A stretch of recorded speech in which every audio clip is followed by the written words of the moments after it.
నువ్వంటే నాకు చాలా ఇష్టం. నేను నిన్ను ప్రేమిస్తున్నాను. నన్ను వదిలేయి. నాకెవ్వరూ లేరు.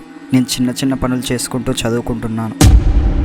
నేను నిన్ను తప్ప ఎవరిని ప్రేమించలేను. నువ్వంటే నాకు చాలా ఇష్టం. చెప్తే నీకు అర్థం కాదా?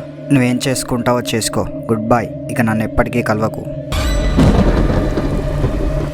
అక్క ఒంటరిగా ఈ వర్షంలో ఏం చేస్తుంది? అక్క కనీసం చూడట్లేదు. వెంటనే ఈ విషయం బాబాయ్కి చెప్పాలి.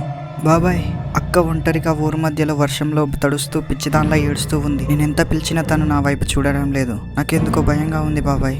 ఏమైందిరా నా చిట్టి తల్లికి? అక్క, బాబాయ్ వచ్చాడు చూడక్క. మీరు ఎందుకు వచ్చారు నా దగ్గరికి? నేనెవ్వరికీ నచ్చను. నా దగ్గర నుండి మీరు వెళ్ళిపోండి. అసలు ఏమైంది తల్లి నీకు? ఎవరేమన్నారు? నేను ఒక అబ్బాయిని ప్రేమించాను. తనకి ఎవ్వరూ లేరు. ఇదే ఊళ్ళో చిన్న చిన్న పనులు చేసుకుంటూ చదువుకుంటున్నాడు. తనంటే నాకు చాలా ఇష్టం నాన్న. కానీ తనని వేరే అమ్మాయి ప్రేమిస్తుంది. తను కూడా అమ్మాయిని ప్రేమిస్తున్నానని ఇప్పుడే చెప్పాడు. కానీ నేను అతన్ని తప్ప ఎవరిని ప్రేమించలేను నాన్న. నాకు అతను కావాలి. నేను ఇంత బాధ పెట్టినామని నిన్ను తప్ప ఏ అమ్మాయిని ప్రేమించకుండా చేస్తాను. ఇదే నీకు ఇచ్చే మాట?